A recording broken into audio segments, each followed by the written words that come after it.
Saludos a los futuros ingenieros de la Universidad del Táchira. En la clase veremos lo que es la sincronización de procesos. En esta clase vamos a tener una pequeña introducción de cómo podemos sincronizar los procesos. Básicamente, cuando vimos en clases pasadas cómo hacer con hilos, lanzar procesos, cómo hacer para que cada una de esas divisiones de procesos se puedan comunicarse.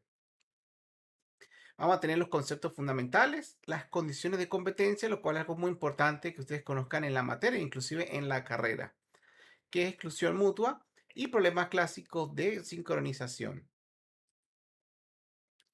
Los procesos requieren comunicación con otros procesos. Por ejemplo, cuando ustedes abren el navegador varias pestañas en Chrome, se están creando un proceso. Sin embargo, a veces necesitamos, de pronto, si nos metemos las opciones, necesitamos saber información de todos los procesos. Por ejemplo, cuando vemos el consumo de memoria o lo que está usando el navegador, los recursos que está usando el navegador en cada pestaña.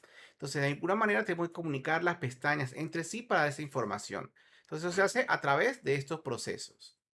Los procesos pueden compartir directamente el espacio de direcciones. Por ejemplo, si tenemos a veces un editor y ustedes dividen el editor y abren el mismo archivo y veis que que se edita en un lado, se edita en el otro al mismo tiempo, es porque está compartiendo el espacio de memoria. Entonces, cuando escriben en un archivo, le está escribiendo en la RAM y el otro proceso, como está viendo esa información en tiempo real, pues entonces también ve esos cambios en tiempo real. Y se comparten los espacios de direcciones lógicos. Eso lo vamos a ver en el segundo parcial, la diferencia entre un lógico y físico.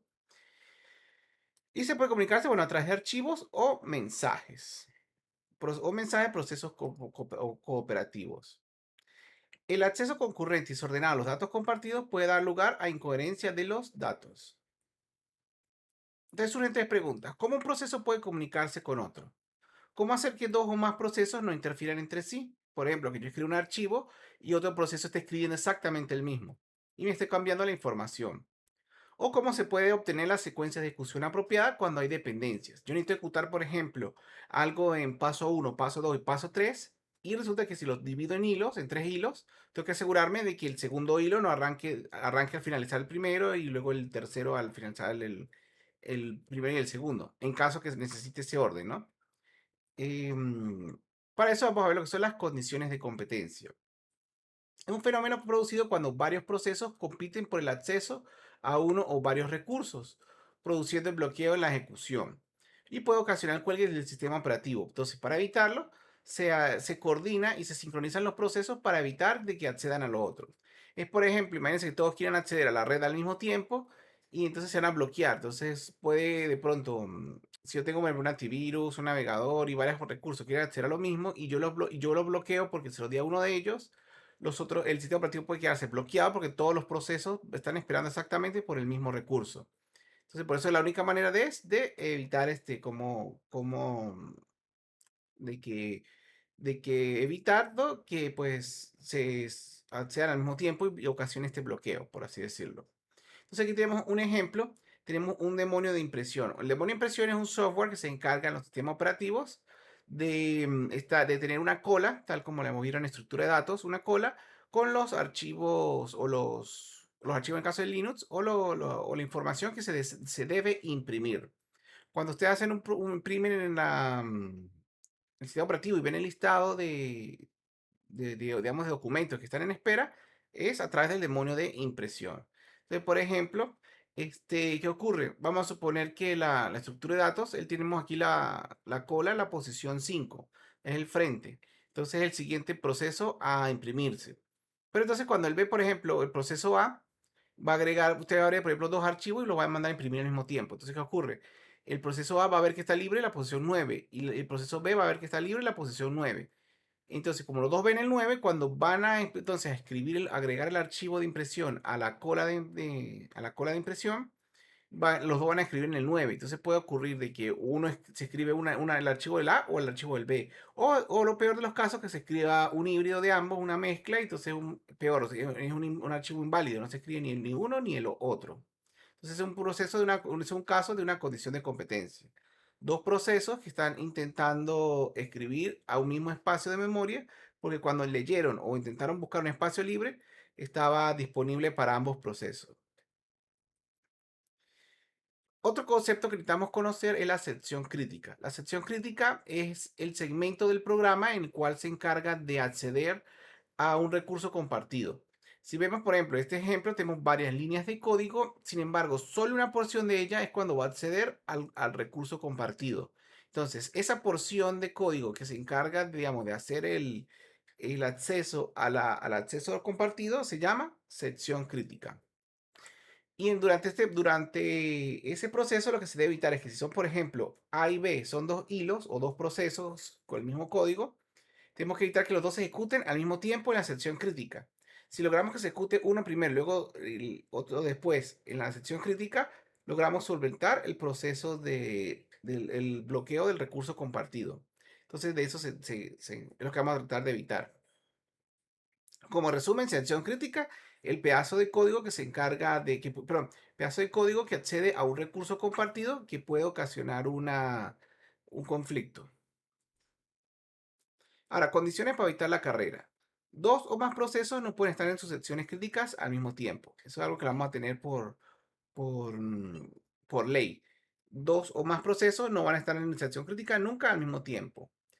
Tampoco debe suponerse la velocidad u orden de ejecución de los procesos. No es que, por ejemplo, bueno, yo sé que este procesador ocurre a esta velocidad, entonces voy a ejecutar ese proceso 3 nanosegundos y el otro lo voy a ejecutar en 5 con sleeps.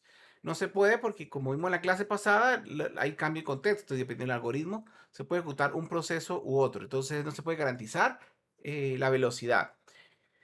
Esto a veces ha pasado, no sé si han tenido los que juegan videojuegos, que a veces hay bugs de videojuegos. Por ejemplo, hay un bug en Dios de la Guerra que si juegan en PlayStation 5, él tiene dos modos. Él tiene un modo de alto rendimiento, el cual se ejecuta en 60 cuadros, por ejemplo. Y otro que un modo de alta resolución 4K que se ejecuta en 30 cuadros. Entonces resulta que hay un ascensor, una parte de un nivel donde se asume la velocidad. Entonces lo calculan en base a cuadros por segundo. Entonces, ¿qué ocurre? Que cuando lo calcularon fue a 60. Entonces 60, cuando el modo de rendimiento, que son 60 cuadros por segundo, el ascensor funciona muy bien. Pero entonces cuando pasa al modo de 4K, que son 30 cuadros por segundo, está calculado al doble, digamos, a la mitad, pues, de cuadros por segundo, mitad de la velocidad mitad. Y resulta que entonces cuando el ascensor, ese ascensor en específico tiene el bug que cuando estás jugando a 30 cuadros, el ascensor funciona el doble lento. Y hay un problema ahí en el juego en el cual no vas a poder acceder al ascensor porque es muy lento. Y ese tipo de bugs es porque asumieron la velocidad de que de pronto el programador no sabía que había un modo de 30 cuadros por segundo y entonces ocurrió ese tipo de problemas. Mm. Lo otro es que ningún proceso ejecutándose fuera de la sección crítica puede bloquear otros procesos. Si yo no estoy en mi sección crítica, porque tengo que bloquear a los demás? Simplemente puedo ejecutarme como cualquier otro proceso sin problemas porque no voy a entrar a mi sección crítica. Y tampoco es que ningún proceso debe esperar indefinidamente para entrar a su sección crítica. No es que tengo que esperar a que todos entren a su sección crítica hasta que me toque a mí y yo nunca ejecutarlo, que es lo que llamamos inanición. No. La idea es que todos los procesos se pueden ejecutar a lo más rápido posible sin tener que esperar mucho durante la ejecución de la sección crítica.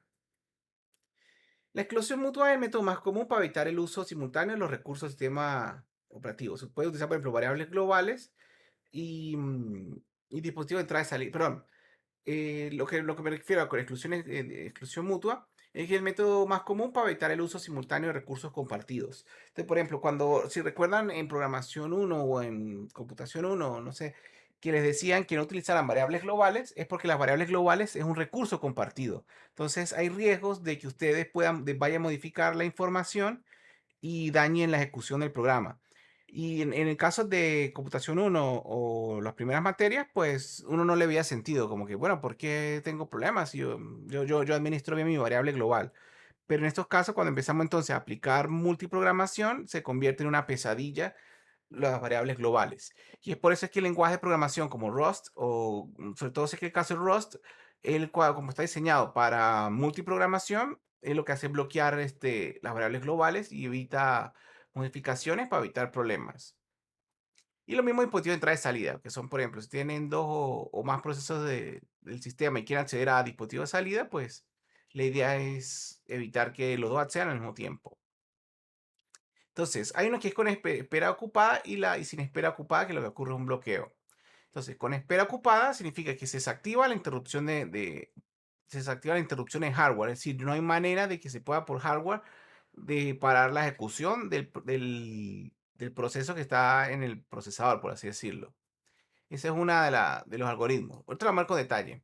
Variable de cerradura, que lo que permite es una variable como una cerradura, que se abre o se cierra y dependiendo del estado, pues puede entrar o no a la sección crítica, como si fuese una puerta. Está alternancia estricta, la solución de Peterson, la solución TCL, que es una instrucción del hardware, no se la ven en sistemas operativos. Y la otra es que es sin espera ocupada, es decir, que bloquea. Entonces se llama dormir y despertar, semáforos, que es el ejemplo más común que usamos en esta materia, contadores de eventos, monitores y transferencia de mensajes. Exclusión mutua con espera ocupada. Vamos a ver la desactivación de interrupciones, que es el método a través del hardware. Es el método más simple, pues consiste simplemente en desactivar todas las interrupciones de hardware antes de entrar a la sección crítica. Es decir, si yo desactivo todas las interrupciones, entonces yo sé que el proceso va a poder ejecutar toda su sección crítica solo y no evitamos cualquier problema. Sin embargo, no es recomendable porque si el proceso falla en su sector crítico, el sistema operativo no puede recuperar si se cuelga el sistema, porque no hay manera de sacar ese proceso de allí, de hacer el cambio de contexto, porque no hay interrupciones, no hay llamadas al sistema. Entonces, si hay llamada al sistema, pero no hay una llamada al sistema que permita sacar el proceso de allí. Entonces, por lo tanto, es peligroso. Sin embargo, se puede utilizar en sistemas de tiempo real o donde hay un cierto control donde o sea, uno puede garantizar que no se va a bloquear. Entonces, lo que hace simplemente se desactiva las interrupciones, ejecuta la sección crítica, la línea de código que acceden al recurso compartido y una vez que finaliza lo que hace es activar las interrupciones otra vez y se ejecuta con la condición normal. Ok, ahora vamos a ver la desactivación de interrupciones, que es a nivel de hardware. Entonces, bueno, como dice allí, no es correcto que el proceso del usuario se activen interrupciones. Es algo peligroso y daña la estabilidad del sistema. No funciona el sistema de multiprocesamiento ni distribuidos. Y pueden ocurrir errores catastróficos como los que le dije ahorita. Falla allí, falla el proceso y no hay manera de poder recuperar el sistema operativo porque está ahí bloqueado en el procesador y no hay manera de que se pueda cambiar el proceso. Otro que es la variable con cerradura. Es lo más común, probablemente muchos de ustedes lo han usado anteriormente sin saber que se llamaba de esa forma. Se utiliza una variable binaria, es decir, donde solamente tiene un 0 o un 1.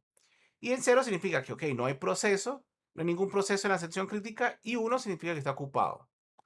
Que es cuando usted coloca una variable, por ejemplo, flag, occupied, ocupado, y entonces si está en 1, significa que está en sección crítica. 0, no hay nadie. Entonces, cada proceso, antes de ingresar a la sección crítica, verifica el estado de la variable cerradura. Entonces, si tiene 0 como valor, como significa que no hay ningún proceso. Entonces, él lo cambia a 1 y luego ingresa a la misma. En caso que esté en 1, se queda esperando por allí hasta que el cambio cambie a 0. En sistemas con múltiples procesadores distribuidos se presenta un problema. ¿Qué ocurre si los dos verifican al mismo tiempo la variable cerradura? Puede ser que ambos estén con un valor de 0 e ingresan a la sección crítica y un problema muy grave.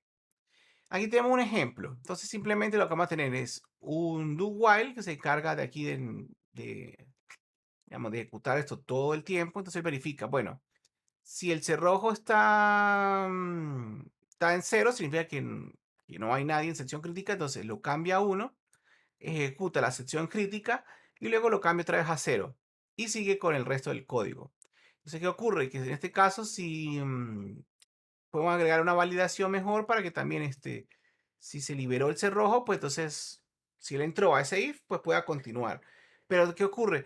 Si el cerrojo está en 1, o sea, por ejemplo, está en 1, él va a esperar un cambio hasta que ocurra un cambio para poder ejecutar su sección crítica. Si observan todo el algoritmo es casi siempre lo mismo. Él va a realizar una acción para, digamos, desbloquear o bloquear la ejecución del otro proceso para acción crítica y luego lo que hacer es desbloquear. Casi todos van a tener lo mismo, solo que van a variar un poco las implementaciones. Bueno, luego viene la alternancia estricta, conocido también como la primera versión del algoritmo de Decker. Obliga a cada proceso a tener un turno y existe un cambio de turno cada vez que un proceso sale de la sección crítica. Entonces lo que se hace es que se mantiene como una especie de turnos. Bueno, te toca a ti ahorita, te toca luego para acá, luego el siguiente y es como una cola circular. Entonces, cuando le toca un turno a un proceso, lo que va a hacer es bloquear el acceso al otro proceso cuando entra a la sección crítica. Entonces, si el proceso es más lento que el otro, o bloquea al otro por mucho tiempo, ocurre la regla 3, pues que ningún proceso debe bloquear a otro fuera de sección crítica. Ese es el problema que tiene este algoritmo.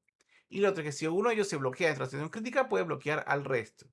Esta alternancia estricta se comportaría un poco como la instrucción de hardware. Ok, este algoritmo se comporta mucho como el proceso como el primer algoritmo, pero con una especie de cola circular, pues, para cada proceso. Entonces, si se bloquea o dentro fuera de acción crítica, puede bloquear al resto. Entonces, vean la alternancia estricta como el TCL, donde va a tener yo una especie de cola circular, donde cada proceso espera su turno y ocurre el problema de que cuando le toca el turno, pues puede dañar y bloquear todo el proceso porque solamente está él ejecutándose. Aquí tenemos, por ejemplo, un proceso. En este caso, pues tenemos proceso A y B. Son dos procesos, pues usamos una variable binaria. Si ustedes utilizan, por ejemplo, 10 procesos, lo ideal es que tengan un arreglo de 10 posiciones y chequeen cada posición a ver de quién es el turno. O pueden tener simplemente una variable y colocar el número del turno a quien corresponde también. Son implementaciones como ustedes deseen. Entonces, ¿qué ocurre? En el caso de un proceso A, pues entonces lo que va a hacer es, bueno, si no es mi turno, o sea, si no es el turno de 0, bueno, entonces ejecuto la sección crítica, cambio el turno a 1 y ejecuta la no crítica. Es decir, él está aquí, fíjense que aquí cuando activa en 1, lo que va a hacer es desbloquear el proceso pues, para ejecutar la sección crítica del otro. Y lo mismo, él espera el caso contrario. Entonces va a ver que cuando sea distinto de 1, si cuando esté aquí en 0, él se va a ejecutar la sección crítica. Y luego lo coloca el turno en 0 para que pueda ejecutarse otra vez. Es decir, es lo que básicamente la alternancia estricta, como dice aquí, se alterna. Yo voy a chequear de que no es mi turno y el otro va a chequear que no es el turno del otro, así sucesivamente. La solución de Peterson es un algoritmo realizado en 1981 para compartir recursos sin complicaciones a través del uso de memoria compartida para la sincronización. Esto de memoria compartida vamos a verlo en el segundo parcial. Entonces, ¿qué ocurre? Antes de leer la variable que compartida, que es el problema que solemos tener, que dos procesos lean la variable y piensen que es su turno y no lo sea. Cada proceso llama a una función para entrar a su sección crítica, pasando su respectivo número como parámetro. Luego se provoca una espera en caso necesario hasta que el proceso pueda entrar. Y al final se llama a otra función para liberar su sección crítica e indicar que ha finalizado la entrada y permitir la entrada a otros procesos. Es parecido al anterior, solo que va a tener antes de chequear, va a llamar a una función para poder entrar a la sección crítica. Aquí como lo vemos para dos procesos. Entonces tenemos el turno y quién está interesado. Entonces básicamente lo que va a hacer es, pero cuando va a entrar a la sección crítica, él va a recibir cuál es el proceso que está interesado, cuál es. Si es el uno o el 2. Entonces, por ejemplo, él va a definir quién es el otro. Entonces va a decir, bueno, el proceso actual está interesado. Él va a marcar, ok, yo estoy interesado, por lo tanto es mi turno como tal. Entonces, si es mi turno y estoy también interesado, o sea, que logré activar la variable, entonces yo puedo entrar a la sección crítica. ¿Por qué? Porque entonces yo logré, o sea, mi turno y logré entrar. Fíjense que está en un while, significa que un while con coma, o sea, que él se va a quedar, el lenguaje C, esto se va a quedar aquí bloqueado hasta que él pueda entrar a la sección crítica, él se va a quedar esperando. Y luego para salir a la sección crítica, simplemente lo que hace es cambiar la variable en el arreglo de interesado, lo que va a ponerlo es en 0, para indicar que ya no está interesado. Y entonces este proceso va a permitir a otro proceso entrar a su respectiva sección crítica. Lo que lo pueden analizar con tiempo, despacio, pero realmente es una implementación muy sencilla. Luego tenemos la instrucción TCL, que es Test and Set Lock. Es una interrupción por hardware, entonces depende del hardware que se va a utilizar. Entonces, las computadoras que tienen más de un procesador suelen tener esta instrucción llamada TCL. Entonces, esta instrucción lo que hace es leer un valor en registro y guarda un valor distinto a 0. Entonces, al hacer una instrucción por hardware, el procesador garantiza que se va a ejecutar sin interrupciones por otros procesos. Entonces, aquí lo vemos. Tenemos el A, él va a ejecutar la instrucción TCL. Entonces, si terminó, ¿no? Vuelvo otra vez a ejecutar la instrucción TCL. Entonces, si se ejecutó, libera el bus y reinicia otra vez el flag en 0. Es parecido a lo que vimos anteriormente, solo que el flag o la variable de ese rojo, por así decirlo, va a ser a nivel de hardware, en un registro. Y va a estar garantizado de que no va a haber otro proceso que lo va a cambiar como tal, pues. Esa es la diferencia del test and set log, pero depende del hardware. No todos los hardware lo tienen y por lo tanto, pues no se puede usar todo el tiempo. Y además, en ninguno de los procesadores puede acceder, en un sistema multiprocesador, ninguno de los otros procesadores puede acceder a la variable antes de terminarse la ejecución. Porque al ejecutarse, él va a cerrar el bus de memoria. Entonces, por más que intente un proceso hacer la memoria, no va a poderlo porque la instrucción cierra el acceso de memoria a otros procesos. Ahora vamos a ver los de sin espera ocupada, que son los otros algoritmos. Tenemos el de dormir y despertar. Y entonces estas soluciones no desperdicia tiempo de CPU. Es decir, lo que va a permitir es poder ejecutar el otro proceso que se sigue ejecutándose fuera de la sección crítica mientras uno de ellos está en la sección crítica. Tenemos el sleep, es una llamada al sistema que provoca quien lo llamó se bloquee hasta que otro proceso lo despierte. El sleep que colocamos en mucho lenguaje de programación es básicamente esto. Lo que vamos a hacer es dormirlo y se pasa a la lista de, digamos, de un proceso bloqueado. Y luego vuelve otra vez a la cola y se vuelve a ejecutar. Así es como funciona el sleep. Y el wake up es una llamada para poder despertar un proceso que se encuentra bloqueado. Entonces aquí tenemos un problema del producto consumidor. Es un problema donde se puede aplicar este algoritmo. Dos procesos comparten un buffer de tamaño fijo. Entonces tenemos un proceso que es el productor y añade información al buffer. Y otro que el consumidor lo lee, lo modifica la información del buffer. Algo así podemos verlo, por ejemplo, un productor y consumidor muy sencillo es Netflix, por ejemplo, o YouTube. Entonces usted va descargando, YouTube es el proveedor de contenido, va creando, va agregando cosas a su buffer, lo va descargando del navegador y luego usted lo va consumiendo. Entonces va a haber un algoritmo allí. Entonces la idea es poder que su máquina lea el contenido del buffer antes que el navegador lo vaya a modificar y vaya a escribir nuevo contenido. Si no, pues, sería un problema leer la información porque entonces usted no la podría leer, solamente leería lo que está descargándose en tiempo real. Y así no funcionan los buffers. Entonces, el problema de esto es que el productor es cuando se vaya. Ah, la otra que tiene el productor consumidor es que cuando, por ejemplo, el buffer de YouTube se llena, el proceso se duerme. Entonces dice, bueno, ya llené el buffer, vamos a dormirlo y que él se ponga a consumir ese buffer. Pero entonces, ¿qué ocurre? Cuando el consumidor agota el buffer que se acabó, ¿qué va a hacer? Volver a descargar otra porción de video o a llenar el buffer para poder hacerlo. Entonces, el productor, en este problema de productor y consumidor, este, que por cierto le recomiendo que expandan su información en YouTube.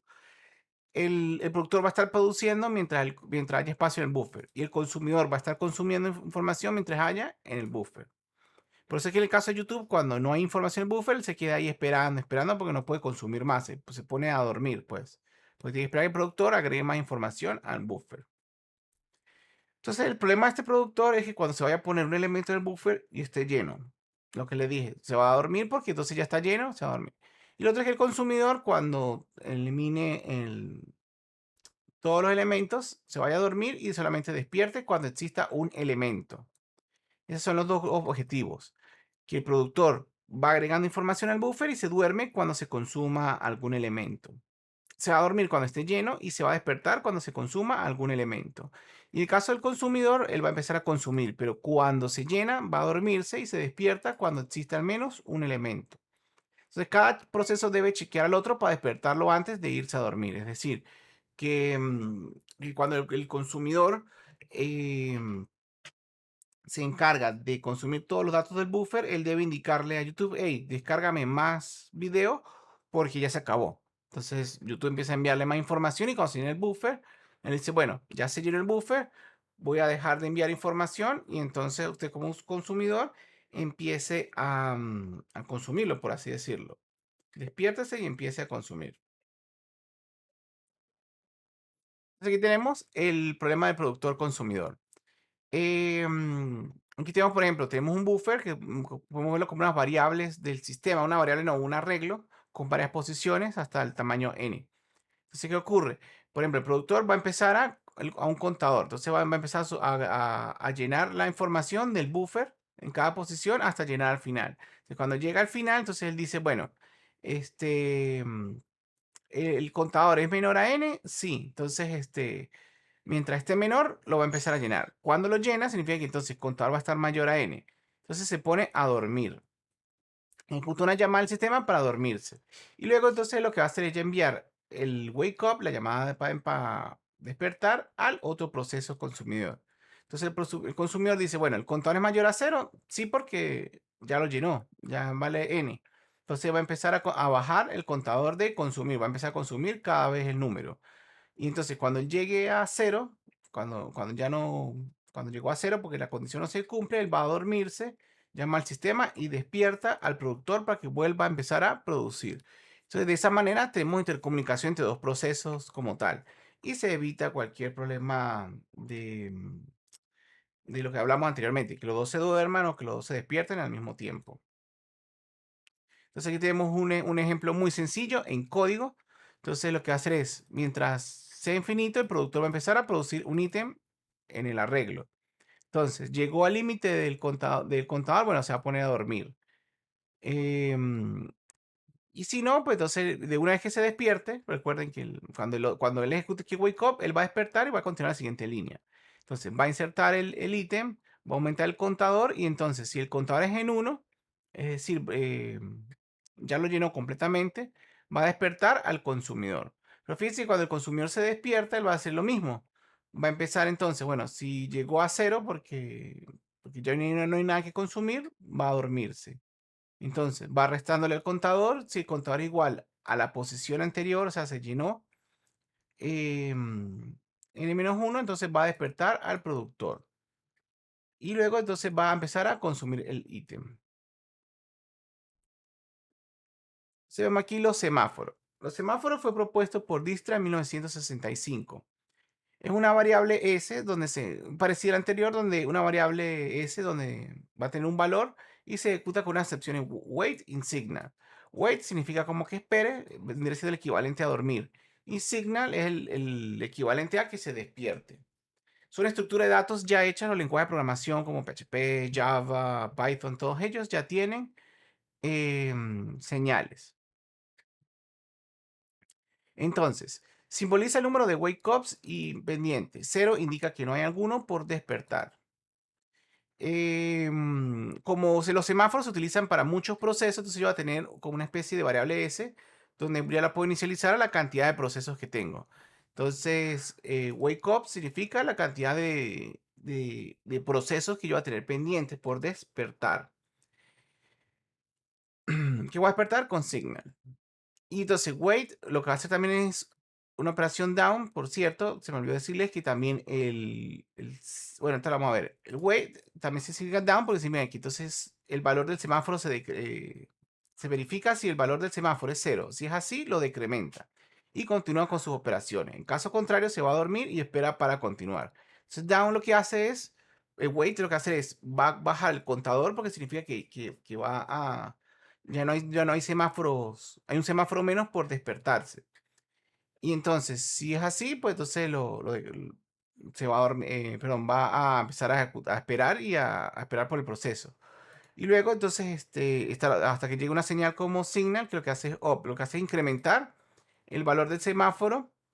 Entonces, si existe uno o más procesos dormidos y no se pueden completar una operación wait, el semáforo elige uno al azar y se permite completar el wait.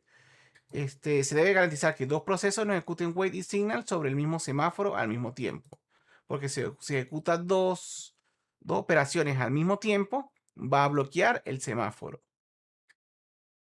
Y lo otro es que las aplicaciones pueden pasar mucho tiempo en secciones críticas y por lo tanto no es una buena solución. Se desaprovecha la CPU. Sin embargo, los semáforos son usados mucho a nivel profesional. Entonces, el productor con semáforo, yo puedo tener, por ejemplo, un semáforo que me indique cuando está lleno, por ejemplo. Un semáforo que se prende en verde cuando me dice que esté lleno, un semáforo que se prenda cuando está vacío y un mutex para saber quién debe ejecutarse, si debe estar los productores ejecutándose o los consumidores. Entonces aquí tenemos el productor consumidor con semáforos, se declaran los tres semáforos, por ejemplo en inglés, full si está lleno, si está vacío y a quién le toca. Entonces lo que va a hacer es, bueno, el productor lo que va a hacer es producir un ítem. Si va a producir el ítem, luego entonces va a ejecutar un down sobre los vacíos, va a ver si se puede, digamos, si está vacío. Luego chequea si es el turno de él. Y entonces, si él logra pasar estas dos down, porque el semáforo le dejó pasar, entonces ejecuta la sección crítica. Y luego lo que va a hacer es liberar los semáforos, por así decirlo. Es decir, va a avisar de que, bueno, ya pueden pasar los otros. Y el consumidor lo que hace es ejecutar entonces el down del full, o sea, él va a verificar si está lleno. Luego entonces va a ver si es su turno y entonces va a empezar a remover los ítems. Y luego entonces si él logra pasar eso, pues entonces levanta los semáforos para que se ejecute el otro y viene la parte de consumidor que no es crítica. Podemos verlo con los semáforos como algo que nos avisa sobre, como un semáforo en la cartera, si nos podemos proceder o no hacia la sección crítica. Los monitores es una herramienta básica utilizada por el compilador, brindada por el compilador, que permite lograr la exclusión mutua. Solo un proceso puede estar activo en un monitor en un momento dado. Se encuentra a un nivel superior de los semáforos, ya que al utilizar estos últimos, si no están programados correctamente, pueden llegar a bloqueos mutuos. Por ejemplo, si yo llego aquí y intercambio este down por este up, voy a dañar los semáforos, tanto el del productor como el del consumidor, y se van a bloquear. Por eso es importante el orden de ellos. Entonces tenemos también los bloqueos mutuos, los deadlocks, que ocurre cuando dos o más procesos esperan indefinidamente un evento que solo puede ocurrir por uno de los procesos que están esperando. El mejor caso, si alguna vez han estado lamentablemente atrapados en un tráfico, es algo como esto, un deadlock. De hecho, esta es la palabra en inglés de bloqueos mutuos, los deadlocks. Entonces, por ejemplo, si vemos aquí, ¿qué ocurre? Estos carros no pueden ir hasta esta calle porque estos, los de aquí quieren ir derecho y estos que están derecho no pueden ir porque están esto hacia acá y así viceversa. Entonces, por ejemplo, si movemos el bus, de pronto alguno de estos carros puede moverse y dejar pasar el flujo para que estos se muevan y liberar el problema. Entonces, algo así ocurre con los procesos. Si están bloqueados por recursos, al menos al liberar uno, es posible que se resuelva el problema o el bloqueo, al igual que los carros. Y bueno, aquí tenemos bloqueos mutuos. Entonces, imaginemos un semáforo con un valor inicial 1 de S y Q. Entonces vamos a ocasionar a propósito un bloqueo mutuo. ¿Qué es lo que vamos a hacer? Yo le voy a decir, por ejemplo, espere por la señal S y luego espere por la Q. Luego entonces yo voy a liberar el S y luego voy a liberar el Q. ¿Qué ocurre aquí? Yo voy a liberar, fíjense, primero el S y luego el Q. Sin embargo, aquí va a haber un problema. Entonces, él va a estar aquí esperando por Q y por S al revés. Entonces, ¿qué ocurre?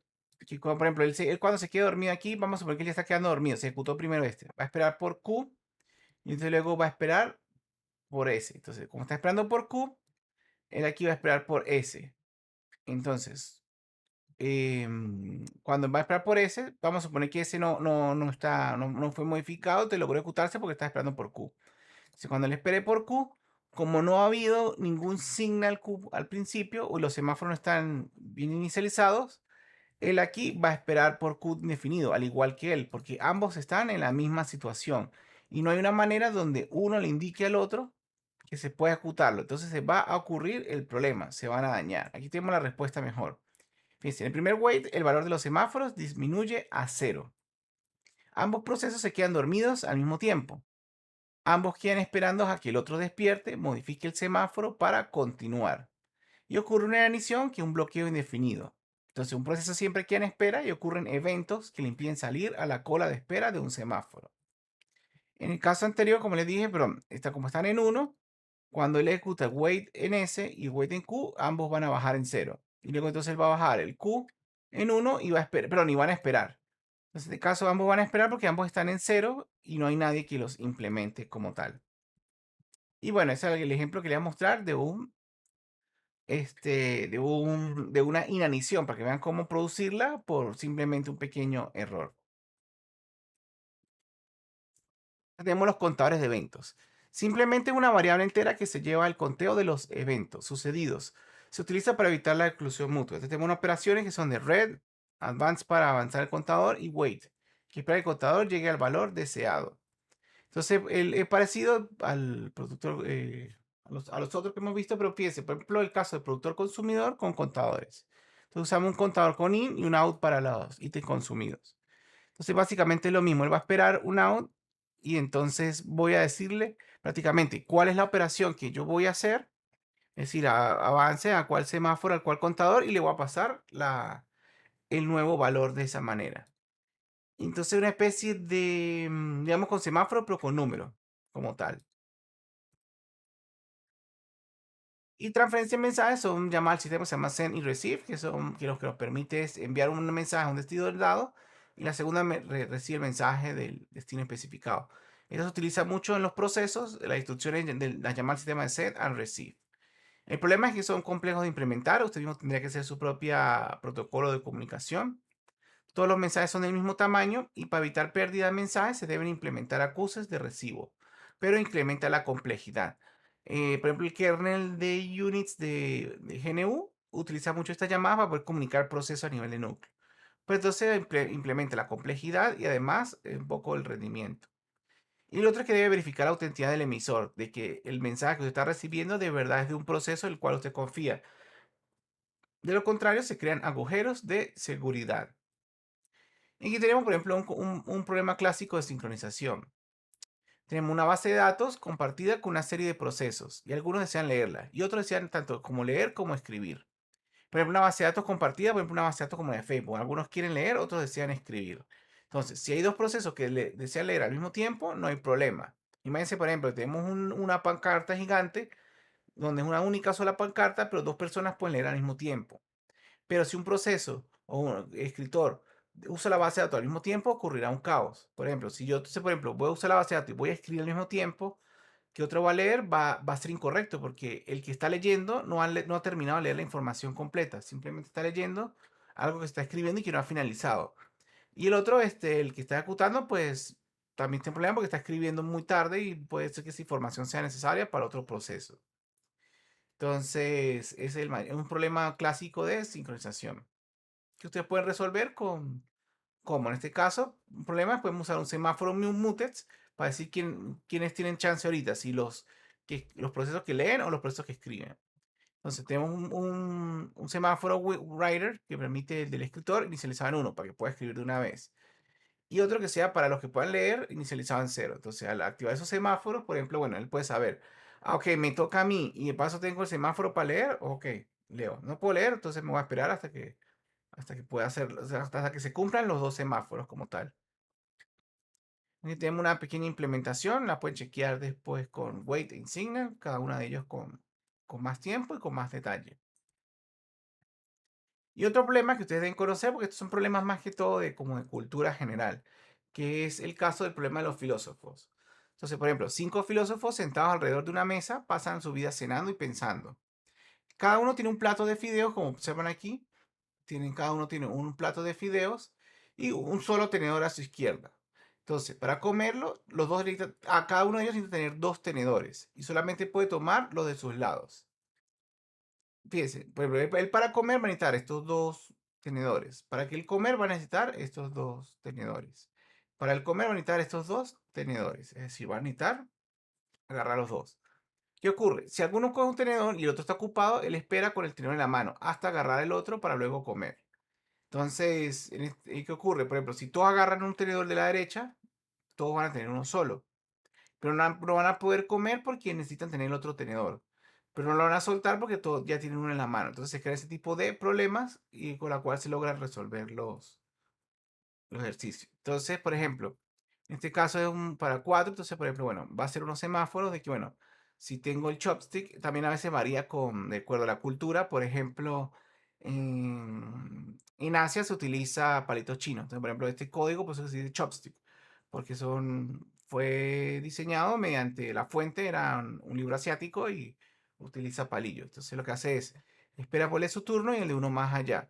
Y entonces, si tiene los dos, puede comer.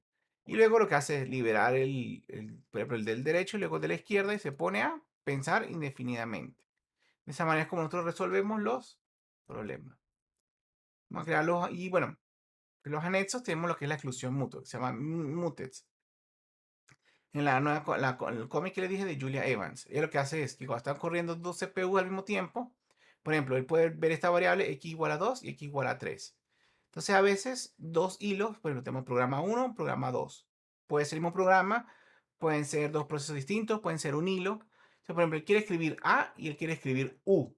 Entonces, ¿qué ocurre? Esto es una raíz de una palabra. Entonces, ¿qué ocurre? Dice hola. Entonces, por ejemplo, si escribe A, para él debería ser hello. Y si escribe U, debería ser hulo. Entonces el mutex lo que hace es permitir si algo puede estar en uso. Entonces, por ejemplo, el mutex puede decir, bueno, mira, le toca primero al programa uno. Entonces, bueno, escriba el A. Entonces, él va a poder ejecutar el A. Pero el programa 2 no, se queda allí esperando su turno. Entonces, cuando finaliza, él le dice al mutex, bueno, mira, ya terminé. Mutex, entonces el mutex dice, ah, ok, está disponible. No es el turno de nadie. Entonces el programa 2 está feliz porque entonces le toca su turno y él va a poder escribirlo. Y hay muchos más casos de ejemplo, por ejemplo, el semáforo, el footex, compare and swap, instrucciones atómicas, también se los recomiendo este, verlo, que son instrucciones que se ejecutan en el hardware sin poder tener que hacer cambios, em, digamos, nada puede interrumpir esa instrucción, se ejecuta y nada la va a interrumpir hasta que finalice, pero como es a nivel de hardware y a nivel de procesador es algo que ocurre muy rápido. Y bueno, si tienen dudas o preguntas, no duden en hacerlas por el chat o por el foro. Espero que les haya gustado esta clase y nos veremos en próxima ocasión. Hasta luego.